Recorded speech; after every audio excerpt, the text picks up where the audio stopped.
Welcome students. आज हम समझेंगे कि अगर हमारे पास ट्रिग्नोमेट्रिक रेशियोज हों और फिर डिफरेंट कोऑर्डिनेट्स के हवाले से उनके क्या साइंस होंगे, इसको समझते हैं। ये बात हमने पढ़ रखी है कि जब हमारे पास एक यूनिट सर्कल हो, यानी एक ऐसा सर्कल जिसका रेडियस 1 होता है, वन चले यूनिट लिख लेते हैं, या 1 सेंटीमीटर या फिर जो भी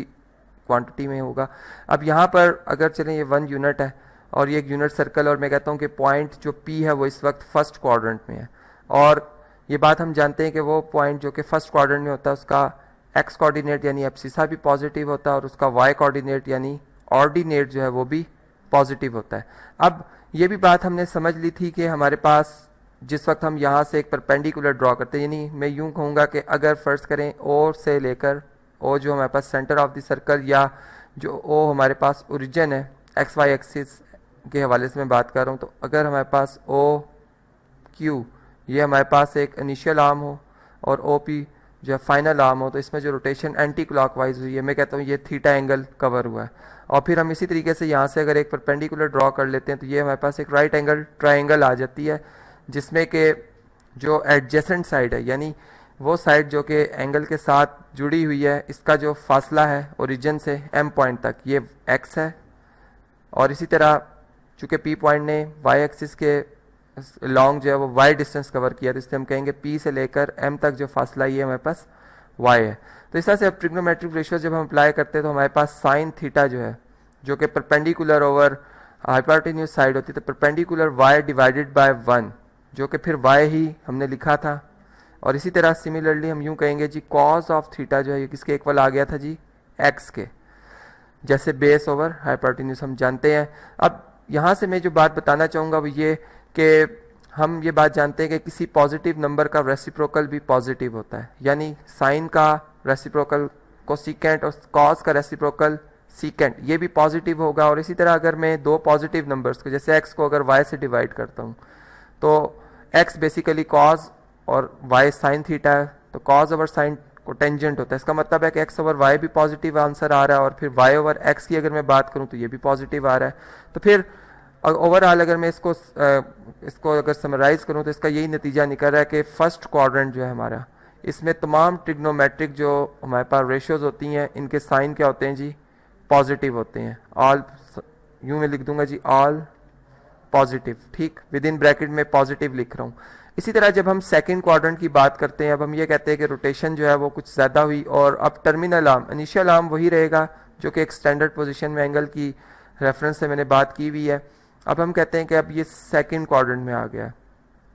यहाँ पर, यानी वो एंगल जो कि 90 से ज़्यादा और 180 से कम होता है सेकंड क्वाड्रेंट में होता है। ये हमारे पास कोई आर पॉइंट है, और सेकंड क्वाड्रेंट की ये खासियत है कि इसमें जो एब्सिसा होता है नेगेटिव होता है और ऑर्डिनेट जो होता है वो पॉजिटिव होता है। तो इससे हम ये अंदाज़ा लगा सकते हैं कि फिर चूँकि एक्स कॉस थीटा के बराबर, तो हम यूँ कहेंगे कि फिर सेकेंड क्वाड्रेंट में कॉस थीटा जो है वो नेगेटिव होगा, या मैं लिखता भी जाता हूँ जी साथ साथ, कॉस थीटा जो है इसका साइन क्या होगा जी, नेगेटिव होगा, और इसके रेसिप्रोकल जो सीकेंट थीटा है इसका साइन भी क्या हो जाएगा जी, नेगेटिव हो जाएगा। और इसी तरह फिर अगर हम y की बात करते हैं जो कि साइन थीटा है, साइन थीटा y के इक्वल है, तो इसका साइन क्या होगा जी, पॉजिटिव, और इसके रेसिप्रोकल का कोसिकेंट ऑफ थीटा का साइन भी क्या हो जाएगा, पॉजिटिव हो जाएगा। अब अगर हम टेंजेंट थीटा की बात करते हैं जो कि रेशियो होती है जी sine over cos, sine theta over cos theta की। अब साइन अगर पॉजिटिव और वाई नेगेटिव हो तो किसी पॉजिटिव को नेगेटिव नंबर से मल्टीप्लाई या डिवाइड किया जाए, साइन नेगेटिव आता है, तो फिर यहाँ से ये बात समझ में आई कि टेंजेंट जो है वो भी सेकंड क्वाड्रेंट में नेगेटिव होगा, और इसका रेसिप्रोकल भी जो कि को टेंजेंट है वो भी, उसकी वैल्यू भी सेकंड क्वाड्रेंट में क्या हो जाएगी जी, नेगेटिव हो जाएगी। तो यहाँ से फिर हम यूँ कहेंगे कि सेकंड क्वाड्रेंट में सिवाय साइन थीटा के एस फॉर साइन थीटा तमाम ट्रिग्नोमेट्रिक रेशियोज जो कि यानी मैं यूँ कहूँगा कि साइन के अलावा है वो नेगेटिव होती हैं, लेकिन साइन और इसका रेसिप्रोकल पॉजिटिव होते हैं। इसी तरह जब हम थर्ड क्वाड्रेंट की बात करते हैं तो अब हम यूँ कहेंगे कि रोटेशन जो एंगल में इतनी ज़्यादा हुई कि एंगल जो है वो 180 से ज़्यादा और 270 से कम है,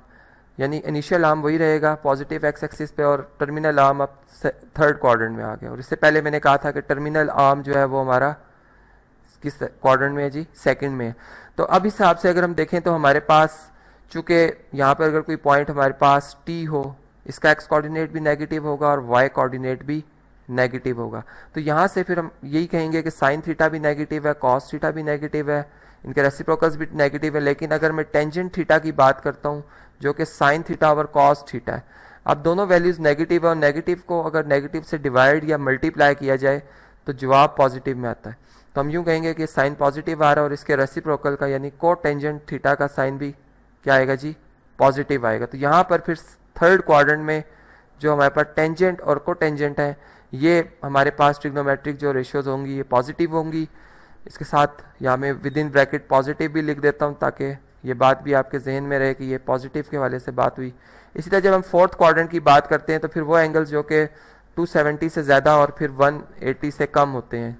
मैं यूँ कहूँगा कि इनिशियल आर्म वही है और टर्मिनल आर्म जो है वो फोर्थ क्वाड्रेंट में आ गया। तो फिर ये एंगल जो होंगे हमारे पास, चलें इसके लिए मैं डिफरेंट कलर यूज़ करता हूँ,